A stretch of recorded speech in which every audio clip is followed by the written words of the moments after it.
تشریف فرما باوقار علماء اہل سنت، معزز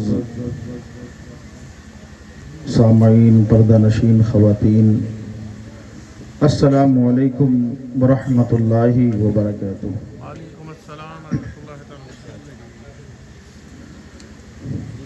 الحمد للہ الحمد للہ الذی ابدع الافلاک والارضین،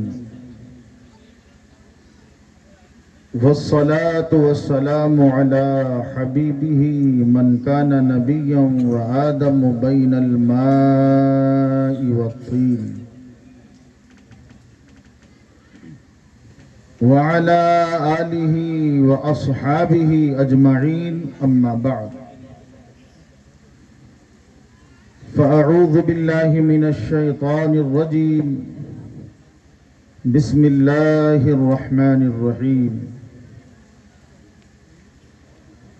شہر رمضان الذی انزل فیہ القرآن ھدی للناس وبینات من الھدی والفرقان۔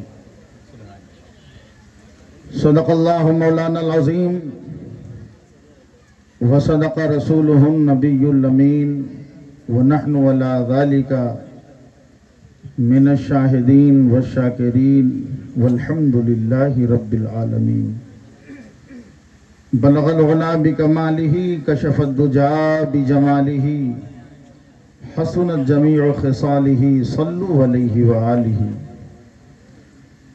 بارگاہ نبی اور آل نبی میں درود و سلام کا ہدیہ پیش کریں اور پڑھیں بآواز بلند، اللہم صل وسلم وبارک علی سیدنا و مولانا محمد طب القلوب ودوائها وعافیت الابدان، ومولانا محمد کما تحب وترضاه بأن تصلی علیہ صلاة تبقى وتدوم بدوام الملک الحی القیوم۔ عزیزان محترم، آج کی یہ پاکیزہ بزم، یہ عظیم الشان آج کا یہ جلسہ تکمیل حفظ قرآن کے تعلق سے ہے۔ یہ حفاظ کرام جو منبر پر تشریف فرما ہیں، انہوں نے اپنے سینے میں قرآن کے 30 پاروں کو محفوظ کر لیا ہے۔ بہت بڑی دولت ہے یہ، بہت بڑی سعادت ہے یہ۔ قرآن عظیم کو پڑھنا، اس کو سمجھنا اور اس پر عمل کرنا، یہ بہت ہی ضروری ہے، لازم ہے۔ اگر زندگی کامیاب چاہتے ہو تو قرآن پڑھو، قرآن سمجھو، غور و فکر کرو، اس لیے کہ قرآن یہ کوئی منورنجن والی کتاب نہیں ہے۔ قرآن میں صرف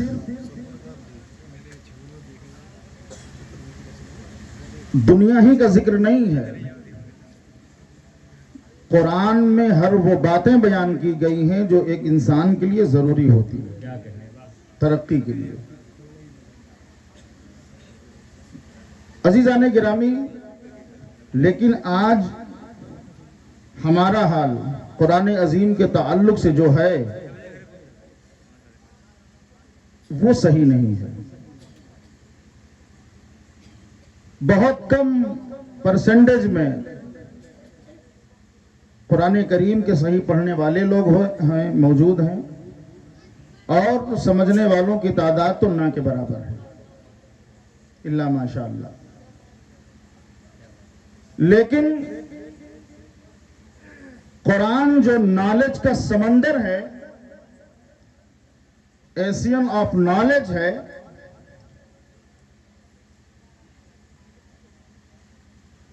علم کا ٹھاٹھے مارتا ہوا سمندر یہ جو قرآن ہے، اس قرآن کو جب ہم پڑھیں گے، اس کو سمجھیں گے، تب ہمیں سمجھ میں آئے گا کہ قرآن ہمیں کیا بتا رہا ہے، کیا سکھا رہا ہے۔ اپنے یہاں جو روایت چل رہی ہے حفظ قرآن کی، میں اس کا مخالف نہیں ہوں۔ حضرت علی رضی اللہ تعالیٰ عنہ بیان فرماتے ہیں حدیث رسول اللہ کی کہ سب سے افضل عبادت ہے کلام اللہ کی تلاوت کرنا، سب سے افضل عبادت ہے کلام الہی کی تلاوت کرنا، یہ افضل عبادت ہے۔ اور اگر یہ افضل عبادت نہ ہوتی تو افضل عبادت میں نہ ہوتی۔ مولانا توقیر صاحب سمجھ گئے ہوں گے۔ اس لیے کہ عبادتوں میں سب سے افضل عبادت نماز ہے، اور نماز میں اصل کیا ہے؟ تلاوت قرآن ہے۔ سورہ فاتحہ کا پڑھنا ہر رکعت میں واجب ہے کہ نہیں ہے؟ اور کم سے کم 3 آیت یا ایک بڑی آیت کا نماز میں تلاوت کرنا ہر رکعت میں کیا ہے؟ آپ بتائیں گے کیا ہے؟ فرض ہے، ضروری ہے، لازم ہے، کمپلسیو ہے۔ اگر ہم قرآن کو پڑھنا نہیں سیکھیں گے، نہیں جانیں گے، تو نہ ہماری نماز ہوگی، نہ ہماری کوئی عبادت ہوگی۔ قرآن کریم کو تجوید کے ساتھ پڑھنا، مخارج کے ساتھ پڑھنا، صفات کے ساتھ پڑھنا بہت ضروری ہے، فرض ہے۔ ورنہ تھوڑی سی گڑبڑی اگر آپ نے مخارج میں کی، چھوٹی ہے کی جگہ بڑی ہے نکال دی، بڑی ہے کی جگہ چھوٹی ہے نکال دی، معنی تبدیل ہو جائے گا۔ آپ نے زو کی جگہ جیم کہہ دیا، جیم کی جگہ پر آپ نے زو کہہ دیا، معنی تبدیل ہو جائے گا۔ سبحان ربی العظیم کا معنی الگ ہے، سبحان ربی العظیم کا معنی الگ ہے۔ عظیم کا معنی گونگا ہوتا ہے، عظیم کا معنی بلند ہوتا ہے۔ ڈیفرنس آپ سمجھ سکتے ہو۔ اعلیٰ کا معنی ہوتا ہے بلند، برتر و بالا، اور اعلیٰ کا مطلب کیا ہوتا ہے؟ اوزار، آپ سمجھ سکتے ہو۔ تو قرآن کریم کو تجوید کے ساتھ، حروف کی ادائیگی کے ساتھ پڑھنا بہت ضروری ہے، اور قرآن کریم کو سمجھ کر کے پڑھنا اور زیادہ ضروری ہے۔ اس لیے کہ جب آپ قرآن پڑھو گے تو یہ جہالت ہمارے درمیان سے دور ہوگی۔ وجہ یہی ہے کہ قرآن کے پڑھنے والے بہت سے لوگ موجود ہیں، ہر گھر میں قرآن کے پڑھنے والے لوگ ہیں، لیکن سمجھنے والے دور دور تک نظر نہیں آتے۔ اور جب تک کہ قرآن کو سمجھا نہیں جائے گا، اس وقت تک کامیابی کی جو منزلیں ہیں وہ ہم بالکل طے نہیں کر سکتے۔ قرآن کریم میں کون ایسی چیز ہے جو نہیں ہے؟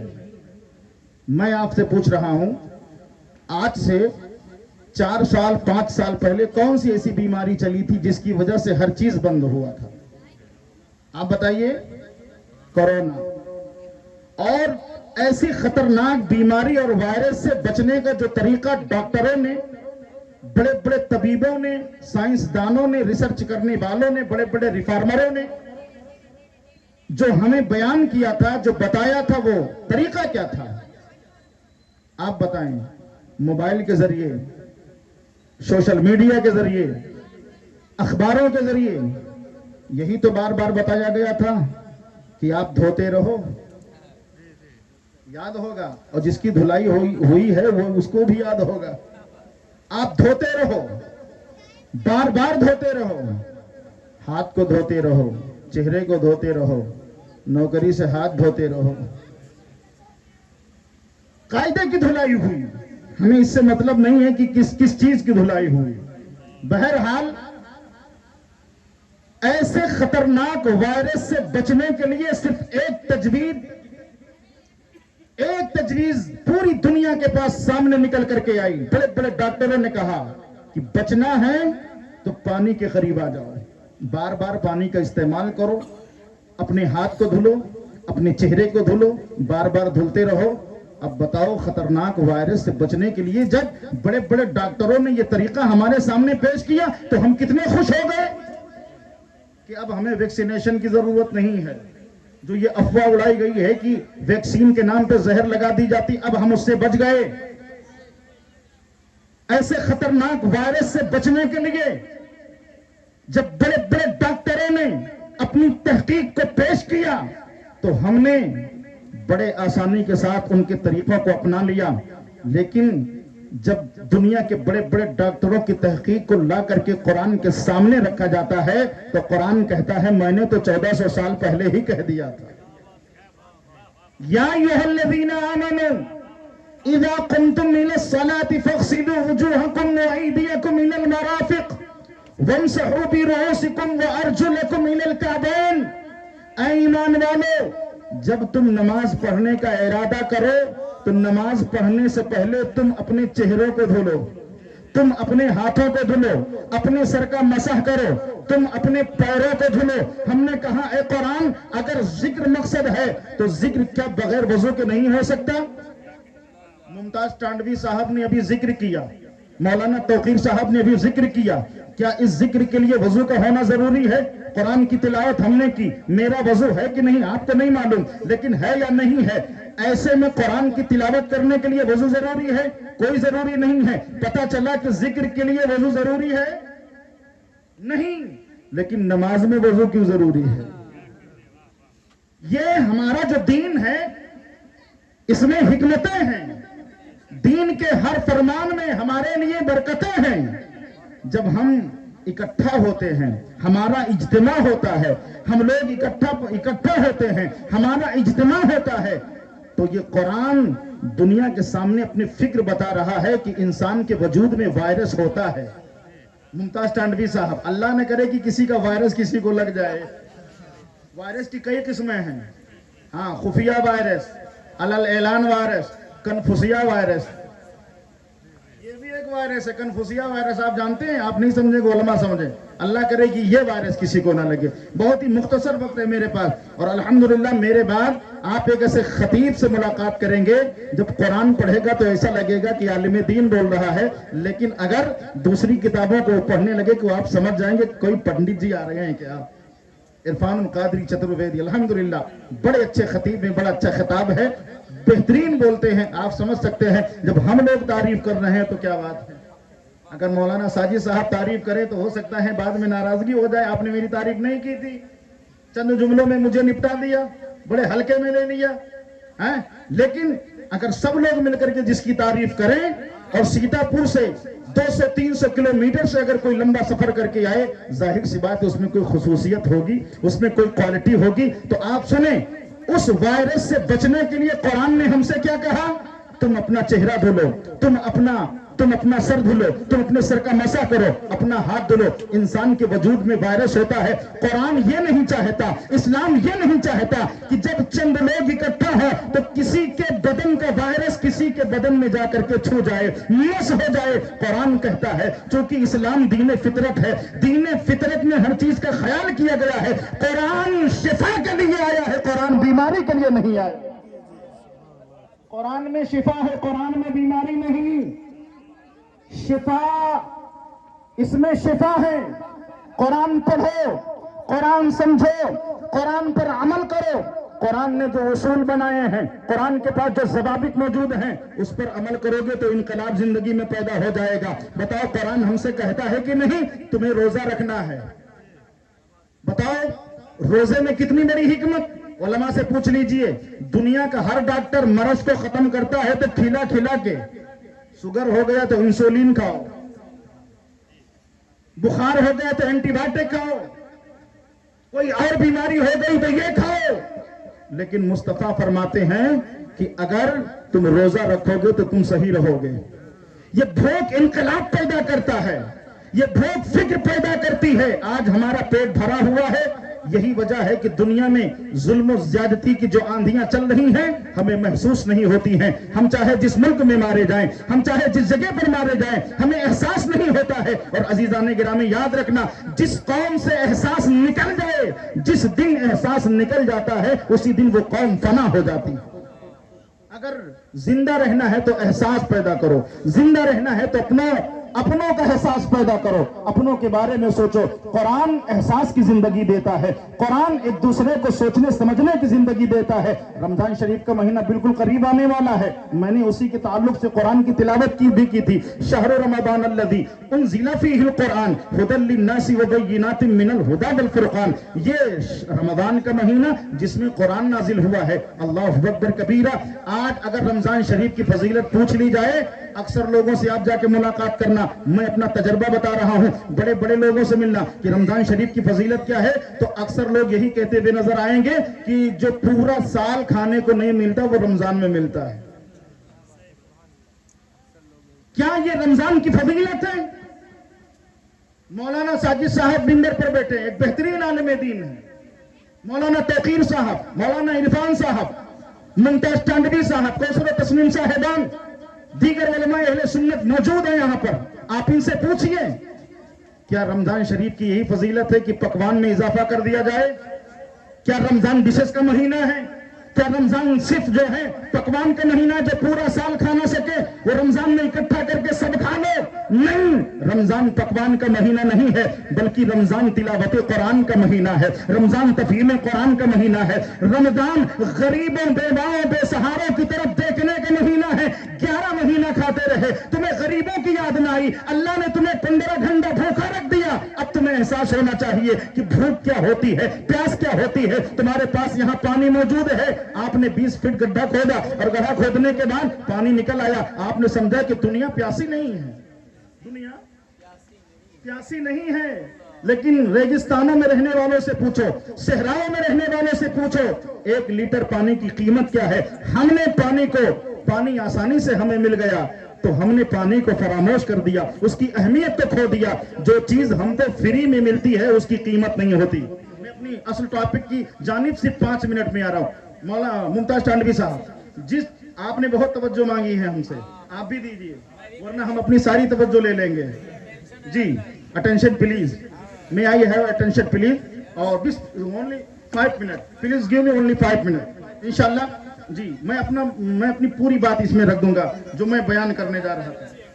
ہم نہیں بولیں گے تو بولے گا کون بولے گا؟ سبحان اللہ. یہ قرآن ہمیں حکمت ہدایت کی طرف, میں کیا کہنے جا رہا تھا بھول گیا. درود شریف پڑھو. اللہم صلی علی سیدنا مولانا محمد وعلی آل سیدنا مولانا محمد مبارک وسلم. صلاۃ و سلام علیک یا رسول اللہ یا حبیب اللہ صلی اللہ تعالی علیہ وآلہ وسلم. تو رمضان شریف کا جو مہینہ ہے یہ احساس پیدا کرنے کا مہینہ ہے کہ دیکھو جو چیز فری میں ملتی ہے. مولانا عطاء الرحمان صاحب, اللہ آپ کے لبوں کی مسکراہٹ کو سلامت رکھے. جو چیز فری میں ملتی اہمیت کم ہوتی ہے نا, اہمیت کم ہوتی ہے نا. اگر ہم نے بلاسم اسکول میں اپنے بچے کا ایڈمیشن کرایا ہوتا, بنیا انٹری گئے ہوتے, پرائیویٹ جو ہے برائٹ وے گئے ہوتے, ایس جی ایس گئے ہوتے, یہاں وہاں گئے ہوتے, اور مہینے میں 5000 ہم نے فیس اگر فی کی ہوتی, تب ہمیں سمجھ میں آتا کہ قرآن کی عظمت کیا ہے. تم نے کٹورا دے دیا ہے علماء کے ہاتھ میں. زکوٰۃ, فطرہ, صدقہ, غلہ, عشر, ساری چیزیں اکٹھا کریں, بچوں کو کھلائیں, پڑھائیں. ایسے ماں باپ بھی ہوتے ہیں کہ بچہ حافظ ہو جاتا ہے, انہیں پتہ ہی نہیں ہوتا کہ میرا بیٹا ہوا کیا ہے. عالم ہو گیا, انہیں پتہ چلا حافظ جی ہو گئے. انہیں حافظ اور عالم میں فرق ہی نہیں, میرا بیٹا حافظ جی ہو گیا, حافظ جی ہو گیا. عالم ہے وہ بھی حافظ جی, حافظ صاحب ہے وہ بھی حافظ صاحب, مفتی ہے وہ بھی حافظ جی. چاہے جتنا بڑا لیول لے کر کے آپ اٹھ جائیے. کیوں؟ اس لیے عزیزان گرامی, الحمدللہ. کیا ہے یہ؟ اچھا محمد رئیس خان صاحب نے مدرسے کے لیے 2000 حیدر گڑھ والی اینٹ دیا ہے. اچھا پکاؤ اینٹ اچھی ہے نا, وہاں پہ کمپنی اچھی ہے یار. میں اس لیے بول رہا ہوں کہ اچھی کمپنی ہے, دھار کون بالکل برابر ہے. لو تو اچھا لو,